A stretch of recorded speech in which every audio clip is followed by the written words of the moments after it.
All right. Good afternoon and welcome to another edition of SVlearn of the coaching series. Today we have got Alex Chinery with us from the Essex Rebels and also the Volley Tribe podcast. If you've been listening to that over the summer, so we're going to be chatting today about his ecological approach and everything that he does with the Rebels. And I know he works with Volleyball England and some of their national team pathways as well. So we'll just ask the nice same question we asked Matt last week. What's your background in volleyball? How'd you start playing? How'd you end up kind of getting into the game? Yeah. Really interesting. My old man's a firefighter, so he played a lot on the station. And kind of when I was young, I did a lot of sports. I boxed, I played rugby, um, and kind of came to volleyball quite late. My sort of mid-teens. Was relatively tall at 12, 13 years old, so got chucked in and was relatively successful as a junior, played on some good junior teams. But kind of never was able to push it super far. From an adult perspective, I got injured quite late on in my teens, quite badly, was out for a year. And that's when I started coaching because I still love the game. I've always loved the game, love the people in the game, and that was my way to kind of stay connected to it, was to coach a little bit, and kind of found the bug for coaching.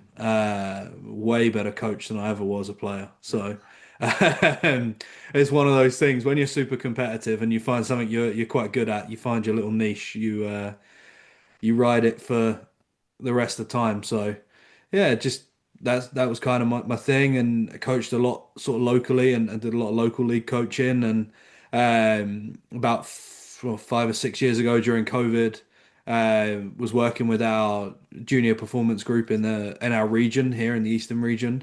Um, Started working with Alex Porter, who was our men's head coach here at Essex for a long time.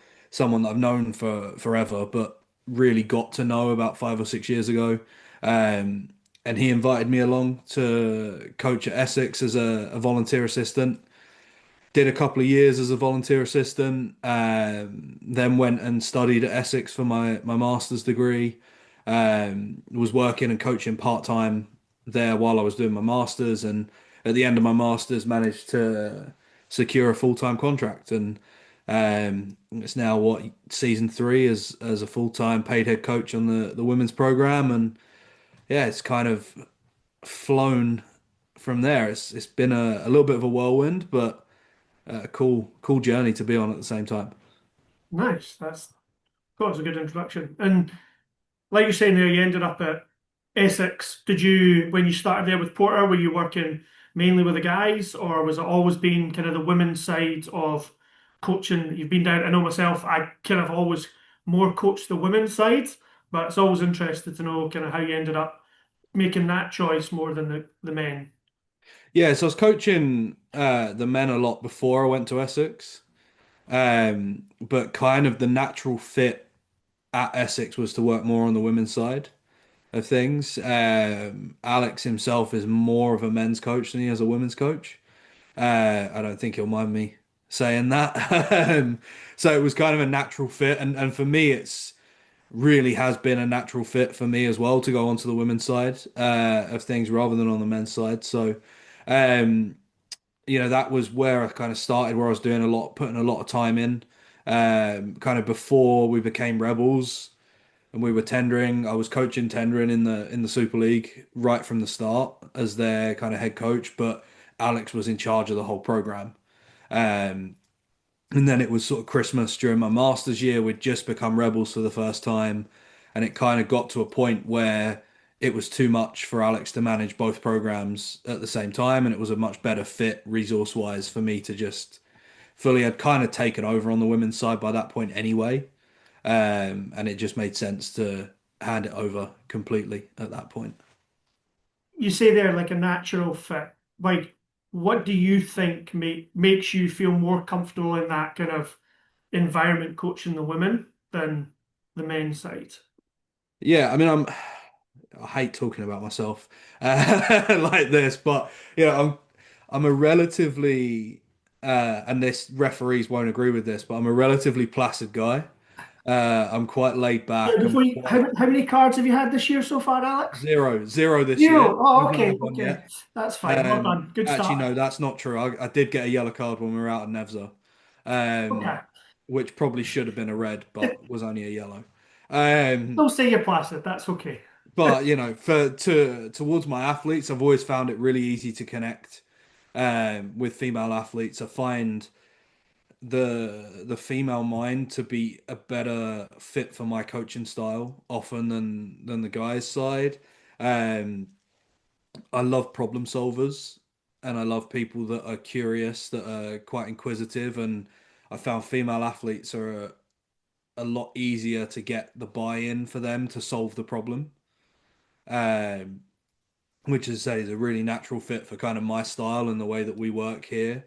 Um, and like you just there's no ego clash often on the women's side. So on the men's side, like what you've done as an athlete can get you a lot of positive praise on the men's side, right? That's a big thing. Whereas on the women's side, they don't care that I was never that great of a volleyball athlete. They care that I care about them and that I want to help them win. So, yeah, from that perspective, I think it was a bit of a more natural fit because I don't have that background as an athlete of I was amazing, you should listen to me because I was amazing as a player. That's cool. I think it is interesting. We kind of have it's quite interesting. In Scotland, we've got three or four women coaches that are coaching in the men's Premier League, and we don't have as many women coaching in the women's side. So it's interesting to kind of understand why certain coaches prefer to kind of coach different genders, but that's interesting. So, like you say, you ended up at Essex and you kind of ended up there after doing a little bit of coaching. Have you found that obviously as coaches we always develop, but even from like a younger coach in beginning, where's your kind of skill set developed? Like what was your style when you first started out coaching to kind of where you feel you are now and what your style is? Yeah, I mean, obviously, I owe a huge debt to Alex Porter, to kind of helping me through the process and helping me grow and kind of showing me the way of his journey. I was very similar to a lot of coaches when I first started there in that I coached in the way that I was coached. Right, I just did and kind of parroted what I'd seen coaches do at sessions that I was at throughout my whole life. That's the way that I coached. I never really did much research into what it means to be a coach or coaching science or anything along those lines. It was only when I got to Essex and I was around Alex, who was a professional coach, that actually it kind of broadened my mind to there's volleyball coaching science out there. And you kind of know it from other sports, so you know that in football there's this big industry around coaching science for football and managers developing their philosophy and developing their tactical systems and things like that. I'd never seen it for volleyball before until I got to Essex and I kind of understood and started to understand that a little bit more. And then when I was able to shift it to be my full-time focus, suddenly the amount of hours, extra hours in a day that I have now to sit and research and read research papers and read books and kind of experiment a little bit with my coaching style and about what works best and uh, connect with other coaches around the world and learn from them, learn from some very experienced people. Was very, very lucky. A little bit lucky, a little bit um, some of it comes off my own back as well, and the ability to kind of ask to be in different rooms. I went over to the US. I was lucky. I got a couple of friends that live in Los Angeles, and when I was over there, I managed to get the phone number of Karch Karai's technical analyst, and I called him up, and I was like, "Can I come into the gym and just watch practice for a few days?" And on day one, I was in there and sat and watched practice, and Karch came up to me after practice and we had a conversation, and by day three I was standing in with their coaches asking questions, watching them train, um, being a part of some of the discussions, was able to chat to some of the Team USA athletes and kind of watched how they developed themselves into a gold medal winning team over those 3 days and got a little slice of that. And that was a huge thing for me because I kind of saw the pinnacle of the sport and how those athletes work. And it wasn't super different to a lot of the stuff we were doing at Essex. It's obviously you've got athletes that are 3 or 4 levels above the athletes that we work with when they're with us.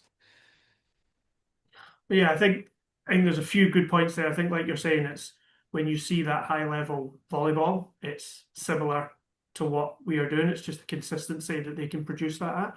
But yeah, you made the point there about kind of getting to learn from other coaches, and that was one of the ones Mac talked about a little bit last week about coaching the coaches.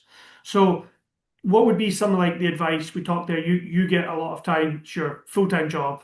So you get that opportunity to learn and to find different ways of like developing as a coach. And obviously you share that knowledge through your podcast, through kind of work with Volleyball England. But what are some of the things you think coaches can do that will, like for people that are volunteer coaches, what are some of the things you think they could do to help their coaching journey, even in the short, maybe 1 or 2 hours that they've got? Do you have any like small kind of tidbits that you could give them to kind of go and look at and things to study, maybe? Yeah, I mean, I think the biggest things out there at the minute, there's a guy called Lauren Anderson who writes a blog on Substack called No More Drills, which is really, really good. Sometimes it gets a little bit technical in terms of its wording. And I love Lauren. He's a good friend of mine. He can be a little bit dogmatic in his approach to things, but that is well worth a read. And I think just sitting down and thinking and dedicating some time to thinking about how your athletes would like to be coached. What do they enjoy doing? What's going to make them motivated to come out and improve? I think part of what I think we're going to come on to talk about in terms of ecological coaching and the style that I have currently is we use a lot of gameplay to teach because I can still get my athletes reps at the different skills within a game environment, but they're going to have way more fun and play way harder when they're competing against their peers than they are if they're just standing in a line and digging balls. And don't get me wrong, we still have some mornings where we get 2 people up on boxes and we get 3 defenders in and we're battering balls at them to get them to play some defense. Yeah, I don't love it, but the athletes love it. They love, they don't need it to learn at that point. They love it. They want to feel good about playing defense ahead of the game the next day. Now, if I was coaching junior athletes, I'd never do it because it doesn't help them learn and develop. But for us, there's a trade-off between development and performance. So kind of you can do some of that blocked training, but again, just kind of think how can I get the most touches and the most varied touches in the moments that I have. And if you only have 1 2 hour session a week and you dedicate 1 week to blocking, 1 week to defense, 1 week to passing, it's 6 weeks before you revisit that skill again, and no one can retain it for 6 weeks. So I think just playing more would be an absolute great way of going through. Some of the best players in the world haven't had everything drilled into them. They've played a lot of 2v2, a lot of 3v3 growing up. They play a lot of 6v6. The French men's team that won gold Mhm. back-to-back Olympics, they play 4v4 on the sand all summer growing up. That's what they do in the summer. They don't do any drills. They just play 4v4 on the sand, indoor rules, and it allows them to get super creative with how they play, how they move. It's a free for all. Anyone can play anywhere, and there's such a great developmental tool for them because they're leading their own development in that environment.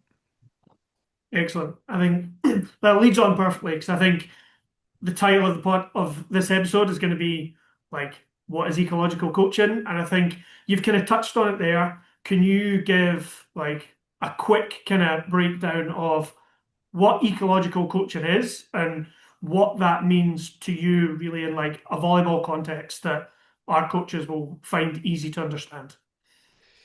Yeah, I mean it is a tough subject to understand, right? I'm gonna use an analogy that we brought up when we were talking about in the office recently. 100 years ago, everyone went everywhere on horse and cart. 150 years ago, everyone went everywhere on a horse or a horse and cart. No one had a car. Cars were really tough to understand, really complex. No one knew how they worked. If you turn to someone now and said, "Oh, I'm going to the shops, I'm going on my horse," everyone would laugh at you, right? Because it seems like a super backwards way of doing it. We've got this really efficient mode of transport. Ecological coaching is that, but for athlete development. Is someone going to get better by standing in a line and digging 1,000 balls? Absolutely, they're going to get better at digging a volleyball. But it's going to take forever. It's going to hurt them quite a lot. And I can do it more efficiently with ecological coaching. Now, ecological dynamics essentially says rather than the coach being the dictator of I'm going to tell you how to do the movement and you've got to do it exactly how I tell you to do it. The coach designs an environment that gives the athlete opportunities to act. We call those affordances. They're opportunities to act. So that is, if I want to train an attacker to go up and hit down the line, I'm going to get them to go up and attack, and we're going to stick a blocker in. And sometimes that blocker is going to leave a wide gap down the line and make the athlete hit there. Hey, sometimes they're going to block the line, and I want the athlete to then go up and hit cross court. And the athlete will then start to develop that ability to come up and hit lots of different shots because they can recognize where the blocker is in front of them, and then I'm going to go up to swing down the line. The big sticking point for a lot of coaches is that they will say, yeah, that's great. That's a great second stage for athletes who can already hit the ball. I don't agree. I think you get them into those environments first, and they'll get reps at learning to swing down the line because everything you teach out of context, you have to then teach again in context. So if you teach them to hit down the line with no blocker by just hitting down the line over and over again, they're not learning to recognize where the block is and then go up and swing.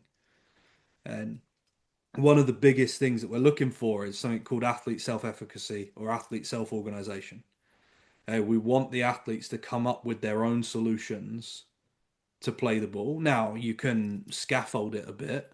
I'm absolutely in telling my passers that I want them to get their shoulders to target when they're passing the ball. You can scaffold things in because a lot of those things are the same. But if you put some international volleyball on and you watch Gabby swing on a ball and you watch Bella Huck swing on a ball, Gabby's got this weird circular arm motion that she almost looks like she's dislocating her shoulder to hit the ball. And then Bella looks like the perfect volleyball player. There's no such thing, but she looks like it when she opens up and she goes through what would be a traditional Yeah. perfect arm swing. So there's multiple ways to solve a problem, always. And I think actually focusing on creating those problems and giving your athletes the opportunity to try and solve them themselves, and then using questioning to help them find the right solution, it sticks. Scientifically, it sticks, and they retain that knowledge way better than if you just told them what they have to do and then got them to rehearse that movement over and over again. We're not dancing, we're playing volleyball. That's a great answer. I think the interesting one would be how did you, because obviously when I'm assuming when you started coaching, this was not your style of coaching, as I'm sure a lot of coaches, including myself, start with kids stand in a line, you hit a ball at them and you try and get them to pass. How did you find the change going from that coach that's let's just do passing lines, let's do hitting lines to trying this? And I would assume, having doing this similar style myself, there's a lot of failure that goes on there with drills and trying to work on things. How did you get past that? How did you find the development of this sort of style working through your kind of coaching journey? Yeah, so I think like all of these things, right? Change comes when you fail, and we didn't win a game. My first year coaching tendering in the Super League, before we became Essex Rebels, we didn't win a game before Christmas. We were bottom of the Super League at Christmas. We hadn't won a game. We'd lost against teams that we should have beaten with the talent level that we had. And I'd already kind of understood this idea of the game teaching the game, which is a phrase I despise now. But I kind of come across that idea a little bit, and I was just looking at it. We needed to get better at making decisions in game. So that's what we needed to train. So I was just going to get us to play a load of games and try and limit some of the decision making options that my athletes had to make it so that when they were in games, they could come out, make good decisions, and win matches. What I'd stumbled upon without knowing it was the constraints led approach and some of ecological dynamics. And yeah, from there we got better in the game because we were playing loads of games and we were practicing some of the things that made us really good.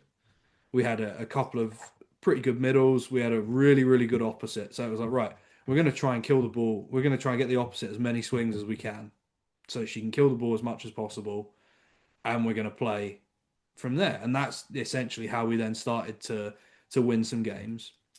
And I was obsessed with serving. Always have been kind of a little bit obsessed with serving. It's the one action in volleyball, the one closed skill that we have, the one action where you as the athlete are the only one who's in control of where that ball goes. So it's the one thing that you can practice over and over again and get really good at. And I was like, we're going to become the best serving team in the league over the second half of this season. And we just unlocked a few different athletes and their ability to really serve into some great spots, put other teams under pressure, and start to get them to make mistakes rather than us. And that's how we kind of built through it. And I went away after that first year, to a tournament in Slovenia and Croatia. I got to work with a former Team USA head coach called Mick Haley. Worked with some great athletes from the US that were playing in the NCAA. We had to form this team together in 2 days before the tournament, and these athletes are from all different colleges all over, and learning from Mick about how to build that team essentially in 2 training sessions and how we could use games based learning to do that and some small sided games to do that kind of just unlocked something in me that I wanted to run with. And then I was lucky Alex kind of introduced me a little bit to ecological dynamics, and I've kind of run with it ever since. Nice. I think one of the ones that I would look at it from, like you're working at the moment, you're working with high level athletes, like former D1 athletes now playing professionally at your university pretty much. So they have like that level of skill already. How do you find this approach works with inexperienced players? Now, that would be, I'm sure a lot of coaches would be like, oh, well, you need to do the passing lanes, you need to do this, because otherwise you're not going to get stuff. And I like the smile because I think I know I'd be interested to know what you think about that, because what would be your approach in that sort of situation? Right, I think this approach works really well with beginner juniors. It's horrendous with beginner adults. Beginner adults, they can't do it. They can't take the chaos. Beginner juniors, they love the chaos. And you have to embrace the chaos, right? Learning is messy. It's always messy, right? And you tell athletes, young athletes, that they're just going to play 2v2 and 3v3 for the whole session, especially if they're brand new to the game, they're going to love it and they're going to keep coming back, right? Because everyone loves to compete. That's the thing that people that are new to the sport feel at home playing rather than drilling stuff, because volleyball's a hard game to pick up, right? It's really hard movements. It's a rebound sport where you have to keep the ball off the floor, but it's weighted. It's the only sport in the world like it. It's the only team-based net game as well. So there's a real steep learning curve to it. But playing and competing is something that everyone does in multiple different sports. So junior athletes come in, they know how to compete. They probably don't know how to play the game, but they know how to compete. So adjusting the game a little bit and playing through 2v2 is a really good way of developing athletes that are good at playing the game. Right? We ran a little bit of an experiment with our regional junior side with East last year, and I'm on the board of directors for the region. I'm the head of coaching. I'm doing a lot of coach development work with our younger coaches around this product. And we took our two U15 teams, U15 girls, U15 boys, and we just ran games-based learning for the whole year over 6 or 7 camps. Everything they did was games based. We did no blocked training at all. Now, some of these athletes were not brand new, but relatively new to the game. Um, we had no under 15 teams make the national top eight. We had one under 15 team in the top 16 across both genders in our region, and we placed third and fourth at interregionals in May with this style, with almost rookie head coaches as well, young 20 in their head coaches in their 20s coaching these teams. And so much of it came because at that tournament is usually it's the first big tournament for these 14, 15 year olds in England that they get to play on that national stage. And you get a lot of athletes that are really look really good in the warm up, and then in the game, you can tell they've not played many games of volleyball before in their life. Our athletes were the other way around. The warm ups were horrendous. The hitting lines were awful. But then they came into the game and they would just do stuff that was out off the script, obviously, but it would work because they're so used to going up and playing on small, narrow courts or short courts or with 3 people fighting in a small space to take the first pass and someone random stepping in and setting the second ball. And that side of it, that gameplay, they were able to kind of gamify against some teams that were better and more skillful than them and win games. So I think with the younger athletes, they really enjoy it and it makes them want to come back because they're playing a lot and they're doing things that they can do. Right, so they're in environments, and you have to be really good at designing an environment where the athlete has enough success to want to come back. Right, we want to keep people playing this sport to as high a level as possible, but also for as long as possible. So if they enjoy it, they're going to keep coming back and keep playing the game. So we look at aiming at about a 66% success rate in everything we do. That's the kind of golden number for learning whilst also enjoying. And a lot of that comes from like when they're really young and they can't play, have them catch the ball, but always have them spike the ball, always have them hit because everyone loves hitting, right? You ask any group of junior athletes what they want to do, they want to do hitting lines. That's all they want to do. So rather than have them do hitting lines, have them play 3v3. They dig the first ball, catch the second one, throw it up, and then go and swing. And it's like hitting lines. They get loads of opportunities to swing, but they're also learning a little bit of defense and a little bit of setter movement in there as well. And then when you want to teach some of those things, you can start to focus it the other way. Maybe they catch the ball defensively, and then they've got to run in and set the ball and then go and swing on it. And I think adding those elements in, you can focus on different areas, but they just get used to playing the game. I think that's really, really interesting. It's that opportunity to let the players do the learning, also getting them just playing. And that, like you say, they enjoy doing that.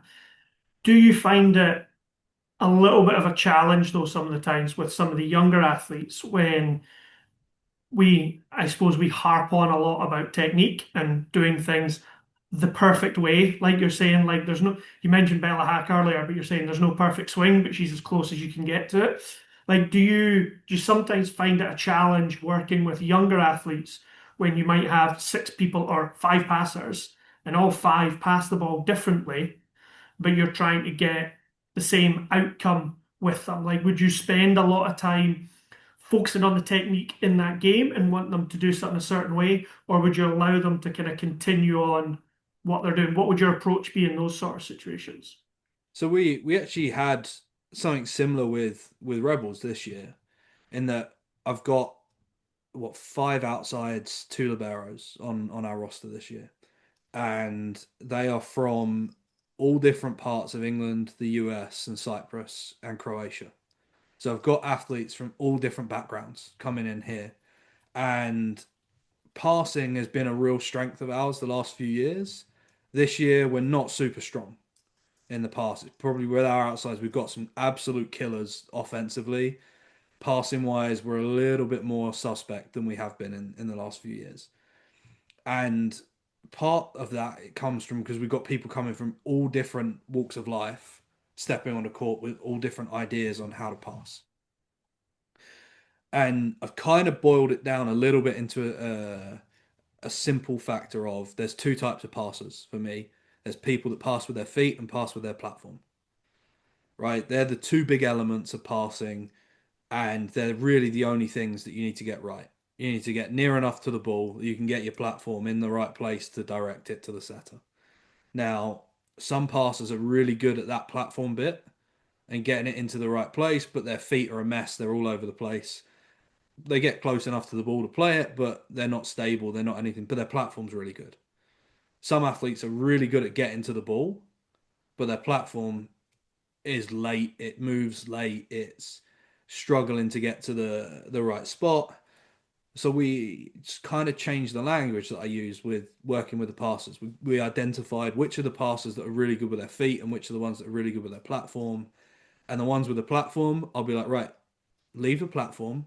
You get that. Naturally, it's a good spot. Solve the problem with your feet. And then the ones that are really good with their feet, it is don't worry about your feet. You get into the ball fine. Solve the problem with your platform. If I'd have gone and tried to fix the footwork of the platform passers, they're going to be really slow because they're thinking about their feet all the time.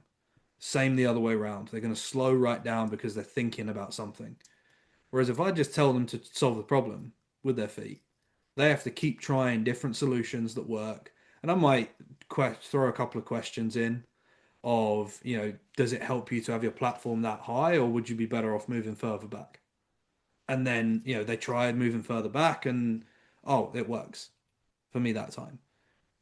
So I think that element of it is, obviously there's some level of understanding that has to happen to be able to play the game.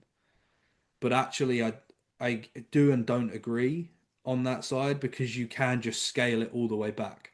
Now, if you have to prepare a team to play a live game in the next 6 weeks, then yes, you're going to have to be a little bit more prescriptive about the technique you want them to use, right? But if you're just developing younger athletes and the competition has been a little bit modified or whatever, you've got a little bit longer to prepare them, then yeah, absolutely let them kind of explore their movement solutions. And the ones that explore will be better off in the future than the ones that you tell because the game's changing so much. So what I teach a 15-year-old now, if I teach them to play like Gabby, when they go and play pro in 10 years' time and they're at their peak, the game will have changed completely. So there's no point me teaching them what works now. I might as well teach them to find their own solution, and that's a skill that they can use moving forward. So when you're talking about like you giving them the opportunity to find the solution, now obviously there's got to be a conversation there, and you maybe have an idea of how they can get there. What does that look like in your practice? Because I know a lot of coaches feel that a game-based approach and game practices, I shouldn't stop it. I should just let them play, and then you forget to talk to them, and you have a list of things to talk to players about. But it doesn't help to talk to somebody about passing when they finish training. How do you find that? Are you regularly stopping practice to have conversations? Are the players obviously you've got more like mature players, so there's probably a lot of conversations going on between them on court. Like, what does that look like? What does a session look like when you're in practice, but a couple of players are trying to focus on a few things? Yeah, I mean, so we're very lucky. I have 18 athletes in my squad. I have multiples, like one extra than I would need at every position. So we have three setters, we have three opposites, five outsides. I only have four middles, but again, middles only two on court at a time, and I have three liberos. So if I need to get someone out to talk to them, I can just throw someone else in and we can keep playing. I'm also lucky I've got a volunteer assistant coach who does a lot of this work as well with me. Um, but a lot of that, and then obviously a lot of experienced athletes that kind of help one another out, like you say. Um, I'm a big fan of, and again, the slight cliches, catch them doing it well, right? If they solve a problem well, that's the feedback I'm giving them. If they if their platform's in the right place, and we've been talking a lot about platform, then I'll compliment that. Using the language, it's not on them to understand what affordances are and what ecological dynamics are. They need to understand what they need to do to play. So, if I can use that kind of language with them. I like to correct in private. I think, especially with female athletes, um, the perception amongst the group is a big thing that plays on their mind, especially with junior female athletes that don't like to fail in front of the group. So, correcting in private, bringing them off the court, getting someone else in, having a couple of conversations, and then letting them go back out and kind of fly. I like to also have them come up with the answer as much as possible, which is super frustrating. And I'll put that out there right now. It's a really, really hard way to coach because if they're not thinking about or they're not seeing the same thing that you're seeing as the problem, it can be really hard to get through to them. So a lot of my questioning kind of starts off with, right, what happened there? Narrate back to me what happened. Okay. And often they'll narrate it and they'll tell you what they think they did wrong. Now, sometimes they can come out with some wild answers that are absolutely not what went wrong. But I kind of just let them go a little bit and kind of move on from there. And when we're developing our young players, a lot of it is trying to get them to the right solution, and then they can go and practice it over and over again. Takes a lot of patience. Um, because in my mind, my mind is screaming the right solution at me in the back of my mind, and I really just want to tell them, but you can't. You gotta let them kind of figure it out themselves, and you just kind of direct them towards it a little bit. So it might be if I say, right, what happened? Again, we're talking a lot about approach and arm swing at the minute with one of my opposites. And she goes up and she hits the ball in the net. And then I was like, right, narrate it for me. What was your timing like? What was your approach like? And it's all about the timing. And she can't understand, or she doesn't understand that it's all about the timing of getting to the ball. And she's going into loads of detail about her approach and how she wasn't jumping very high and her plant foot was in the wrong spot. And I was like, right, okay, do you think you were early or late to the ball? She said, I don't know. And I'm like, right, okay, we're going to switch the focus, and I want you to focus on being on time for the ball. That's all you're focusing on. Now, forget the feet, just go and be on time. And the next three, she's up and swings. The first one goes in the net, second one goes out, and then the third one, she gets the timing right and crunches the ball down the line. And she turns around and goes, right, I get it now. And then the next three or four are great. And then slips back, and I'm like, right, you thinking about your feet again? She's like, yeah, I feel like I got the timing figured out, so I'm gonna go back to thinking about my feet. I'm like, no, just play and focus on the timing, and we'll fix the feet another day. Well, we won't fix the feet. She'll find naturally what works for her with the feet, and it works really well when you can almost take the focus away from what they're worried about and give them something they're good at to focus on again.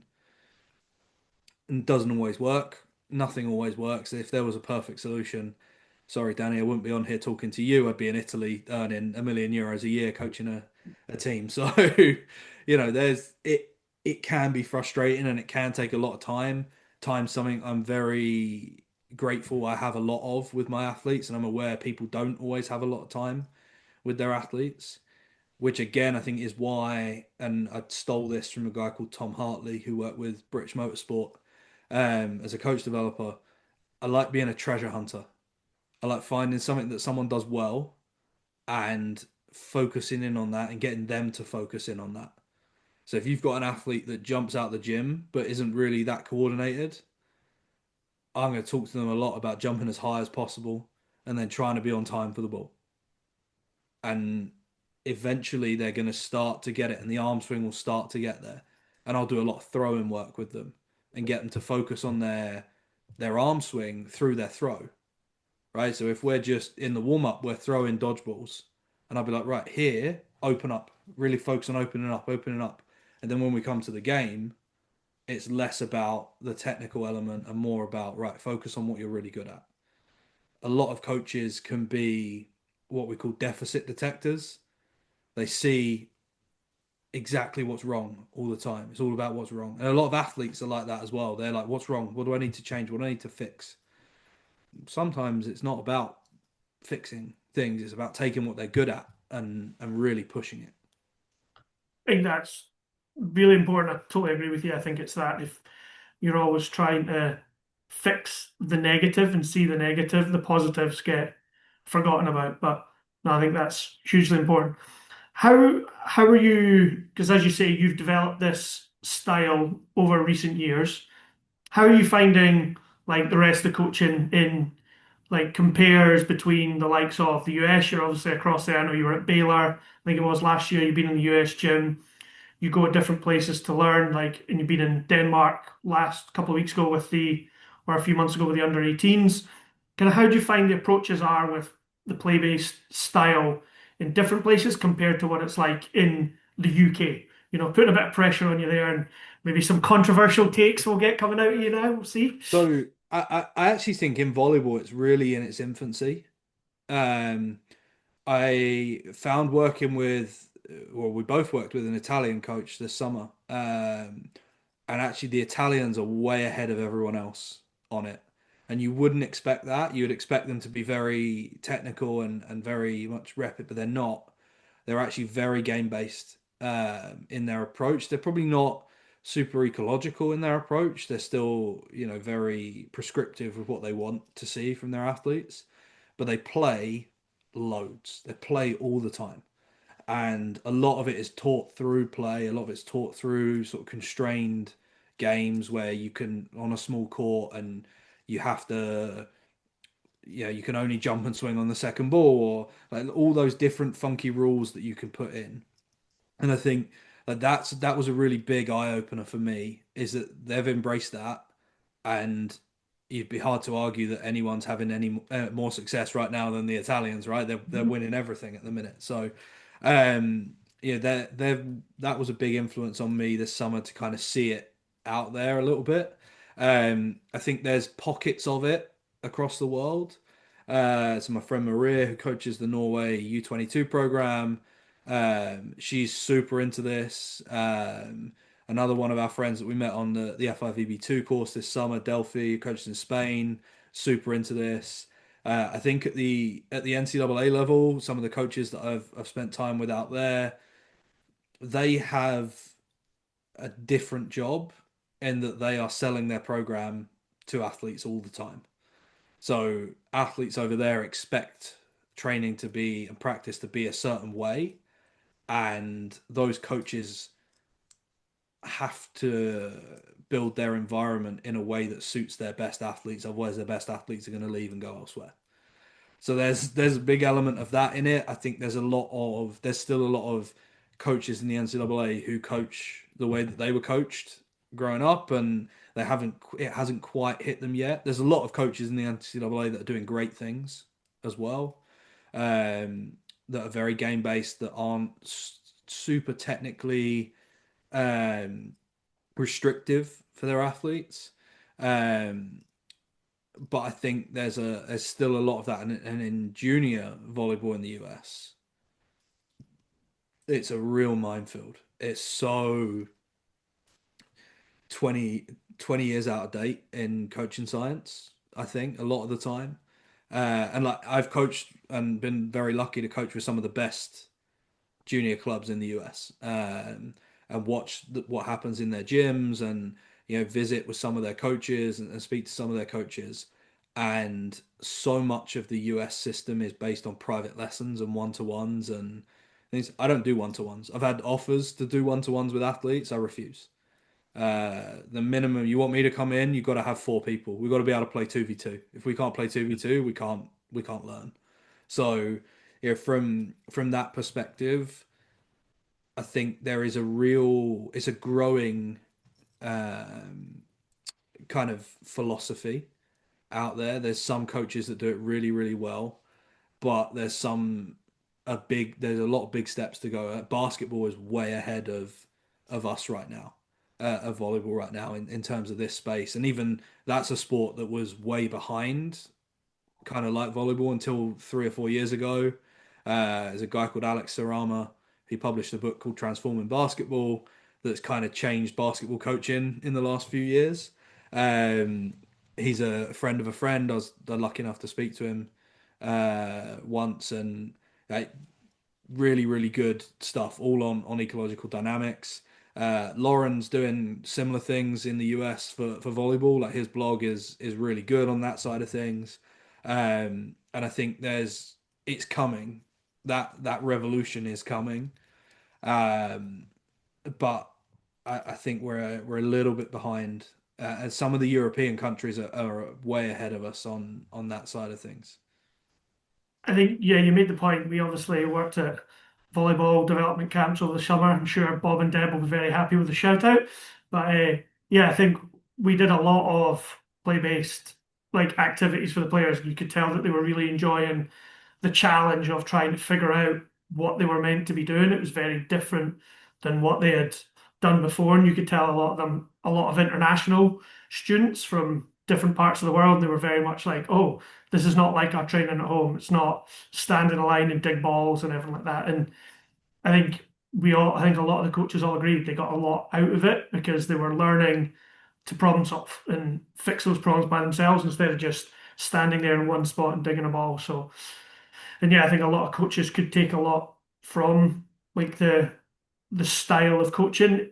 As we've alluded to, it can be a challenge. It can be really putting yourself out of comfort zone, and when it doesn't go right, and I'm sure we've both been through that sort of thing where you set up drills and you're like, I want this to come out of it, and it is nowhere near it, and that is a bit of a challenge. Like how do you deal with that? Like when you're setting up, you have an outcome that you would like to see, but drills are not going the way that you want to.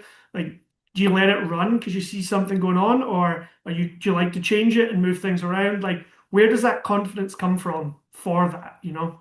I'm pretty good at just putting my hand up and going, yeah, this isn't working. My bad. Move on. We'll do something else. And the athletes they really appreciate when you're honest with them. Like you just turn up to them and go, look, this isn't working. It was a good idea in my head, but we're just going to move on now so that we don't waste any more time. And they always respond really well to that honesty, that little bit of vulnerability of that, and they're never gonna get annoyed with you for making their practice more fun and better. So, from that perspective, I also don't get that creative with stuff because you don't have to. So the beauty of the constraints led approach is most of the time what we're doing is in 6v6, 2v2, 3v3, 4v4, right? Those small-sided games, and then it will be something will be bent and changed around so that we get the affordance, the opportunity to act that we want to train. So like this morning, I only had 4 athletes in to run a morning session, had loads of athletes in class, and I wanted to get one of my middles working um, on running at a zero tempo, so running super fast in the middle, and I had no other middle blockers, so I was in with a rugby tackle bag up above the net to be there as the blocker. I had 2 passes in. We were working on some stuff there and getting some different decision making stuff that they had to do. And with the pad, I was just either going up and blocking 5-6 or blocking 6-1, and my athlete was going up and then seeing where the block was and going and swinging the other way. Like that's a relatively easy adaptation of I'm going to roll the ball over or I'm going to throw the ball to the setter and she's going to set you and you hit uh, zero tempo out of hands. And it's not about necessarily throwing everything you've ever done out. It's about just adjusting it so that they get a little bit more game-like practice in there. And I think that's the real key is it's a big change in the way you think about the game, but you don't actually have to change what you do all that much. I think that's a massive takeaway. Like you said, it's not doing anything like totally different. It's not that difficult once you get used to it. And like you say, it's very much I run the same three or four different drills and scoring systems at practice, but like you just change what the constraint is and what you're trying to get out of it. It doesn't have to be that you have 100 different drills for this and you have to do different things. But I think that's huge is that it's the same. You're just doing the same things, but you're tweaking the mindset and it's the ideas that you're putting athletes in the head. I think we've kind of talked about different things that like you've done to learn out with the UK and you've gone out and learned. Like, how do you continue that development? What kind of conversations are you having with other coaches within the country? Out with what are some things you've talked about reading articles? What are you reading? What are you watching? Like how are you finding that development journey? Yeah, so I'm not going to talk about the journal articles that I read and get summarized for me by ChatGPT. Partially because if you're new to this, you're not going to get anything from reading them. Um, a lot of it now, I'm like really hyper focused in on feedback and how I'm talking to athletes and um, psychologically how to create psychological safety for athletes, especially female athletes, so that they could come out and be audacious. That's one of my big buzzwords. I stole it from Kirk Pittman, who's our beach lead.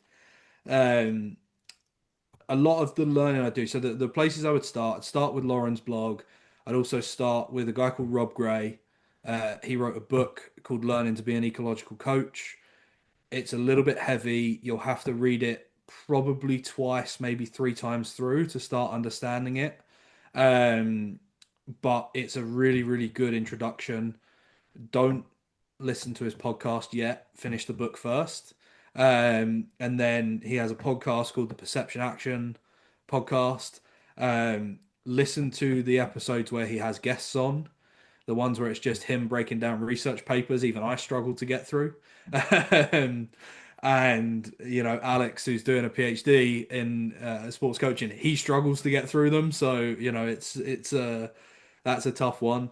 I think talking to other coaches is really important. So UK Coaching host loads of free workshops online that they do. Um, they're kind of aimed at talent pathway coaches mainly, and coaches that work with athletes on their talent pathway. But there's lots of really good learnings that you can get from them, and the stuff that they put out. That's multi-sport, and this is a multi-sport skill set. It's not just about being a great volleyball coach. You can learn from people all around. So I'm lucky again in my professional environment. I work with two professional basketball coaches, obviously another professional volleyball coach, professional tennis coach. So we're able to sit in the same office and discuss different elements of it. They're all relatively ecologically minded as well, which helps a lot with our discussions. But we also have two very new coaches in there that have just finished their playing careers. One who's still playing a little bit alongside coaching, so they bring a really fresh perspective to it as well, which is really interesting. Um, so I think those are kind of the big areas to go into, and where I'm doing a lot of my learning right now. I think if you are a younger coach, and I don't mean to kind of speak for you, Danny, but I'm pretty sure if you were holding a national team session, you'd be open to people getting in touch and coming in and Definitely. watching. Yeah. If you're ever in my part of the world, like just hit me up on Instagram or wherever, and you're more than welcome to come in and watch practice. Unless we're playing you that weekend, like then obviously not. But even then maybe. But like come in and watch practice and kind of see how I interact with my athletes and how I build what we wanted to do, and then grab me afterwards and I'll talk you through everything that we're doing in that session. I think asking questions of coaches that are at kind of higher levels and learning that is really important. I think being able to check your ego a little bit is a lesson that I learned the hard way. I think it's a lesson everyone kind of has to learn the hard way a little bit. Um, but the less ego you can have when you walk into every room, the more you can kind of cherry pick from people, the better you're going to be, right? And sometimes you learn by watching people and seeing what they do and thinking it's a load of tosh. Um, I was in that situation recently as well, within the last year. I'm going to say that so that people don't know exactly who I'm talking about. Um, but like, even some of the greatest coaches I've worked with, I've seen them do stuff, and I'm like, yeah, I don't really agree with that. I'm not going to do that moving forward. I'm going to try and attack that problem slightly differently. Those people make way more money than I do, so maybe they're in the right rather than me. But that's the fun part of it, right? It's an art. It's not a science. There is some science elements to it, but there's no right answer to everything. So sort of constantly experimenting and finding what works for you is the best way to go about it. I think you kind of mentioned it earlier, and you kind of mentioned it there as well. You kind of spend a lot of time with the other performance coaches in Essex. We also, Mac, who was on last week, he mentioned about like learning from other sports, like not just being a volleyball coach, but just being a coach. How have you found that kind of being able to find things from different sports and using that, not just being a volleyball coach, but being a coach in general? How's that helped your coaching journey? What would you say about that? I think it really helps my own ability to problem solve. So I am the biggest sports nerd you'll probably ever meet. I adore sport, all sport. I'll watch anything, and probably break it down super, super heavy. So we have a play that we run right now. It's called the mesh play. It takes its basis from American football. There's a play called a mesh where you have two wide receivers on each side and they cross over in the middle of the field and they create a really tough picture for the defense. We have a very similar play that we run where we get, especially with the new rules around moving on the toss of the serve, we can move passes around, attackers pop up in different places. It's really hard to stop. We haven't quite executed it yet in game, but it's coming. It's quite tough and quite out there, and I think that's the biggest thing. Just kind of devour other sports. I would say when you get to this kind of level of coaching and you take games and the area of competition this seriously, it does ruin other sports for you because you start to pick how you would set up your team to play without really knowing anything about the sport. So you can ruin your ability to watch some other sports at times. But yeah, just learning as much from as many other people as possible. A lot of our philosophy around team culture we learned from the All Blacks.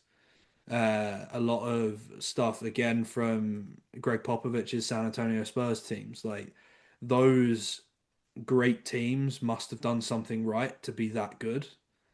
And it's about then taking that and adapting it to different areas of life. And it's not just sport either. I was lucky that um, a friend of a friend was the coach at Navy volleyball for a long time, and a lot of his lessons on leadership were learned from the naval officers that had served and then come back, and some of the stuff that I was able to get my hands on in terms of materials there were transformational for me on leadership. But that's not a sport thing that's come about. It's come from the US military. So, just learning the best things that you can from everyone in life. And sometimes it will work and sometimes it won't. And when it works, keep doing it. When it doesn't, just get rid.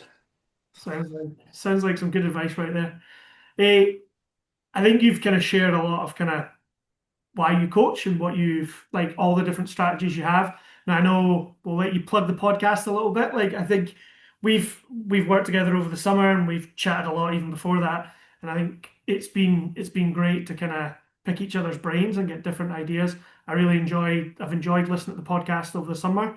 Uh, I know it's obviously a busy time of the year, so it's not quite as up to date, but do you want to share like a little bit about that? You're trying to help other coaches and like you say, you're willing to have people come along to practice. Like, what does that like, yeah, just share a little bit about how you're trying to help, what you're trying to do. Yeah, so like the big thing for me with the podcast is I've got these great friends in the game that are phenomenal coaches, and I want to kind of get a lot of their philosophies on coaching out there and understood a little bit more. Like I say, it's on kind of on hiatus right now because the league season has started crazily for us. But I'm hoping to get a few episodes recorded as we get more towards December again and start to get it up and moving a little bit more.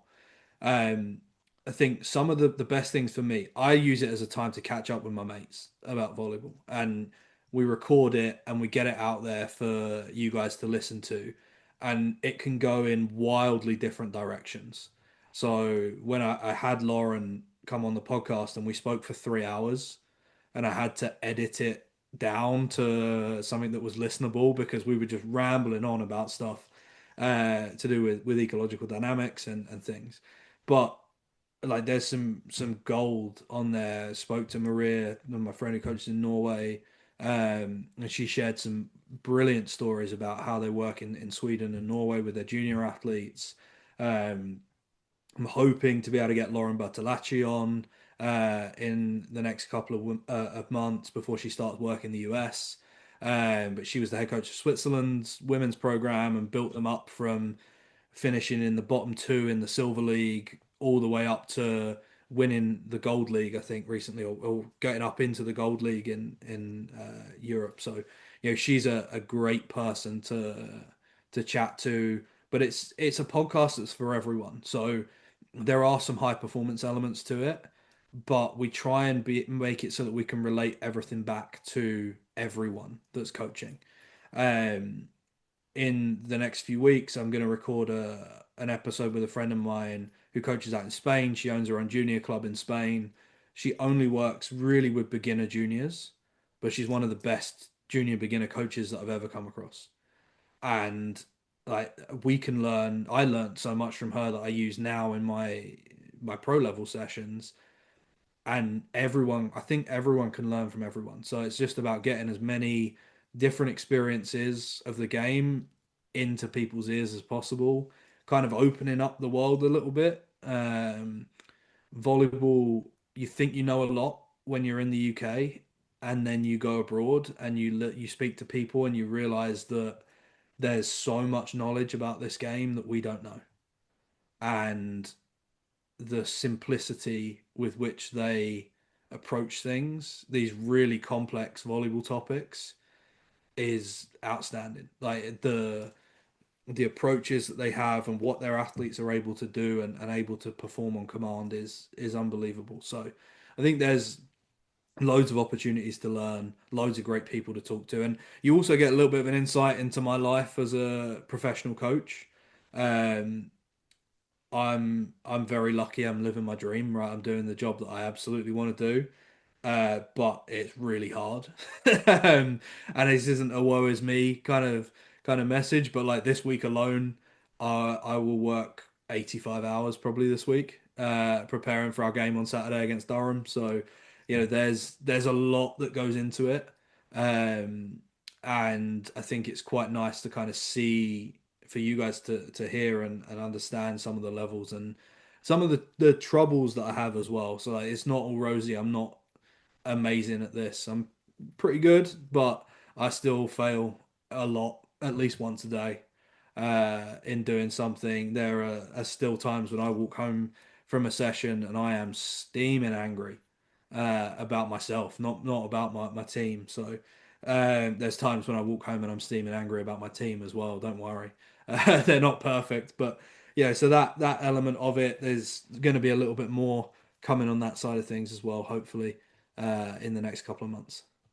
That's cool. I think I've enjoyed listening to podcasts, and I think, like you said, it's that enjoying chatting to your friends and people that you know. Like I've loved doing these over the this year, last year, because I just get to chat to people that like volleyball as well and get lots of different ideas. So that's the whole idea, bringing it to making it as easy and consumable and accessible for everyone. So I think it's been great to have you on today. And like you say, if anyone's ever in the Essex area, give Alex a shout and I'm sure he'll be more than willing to have you in the gym. Hopefully, we can maybe persuade him to come up and help out in Scotland a little bit. I know he's busy with the England juniors, but maybe we can pull him over at the dark side at some point, I'm sure. Well, it's been great to have you on, Alex. Really appreciate your time. As we said, you can check him out on the Volley Tribe podcast on Spotify, wherever you listen to them. And thanks very much. Thanks for tuning in, everyone.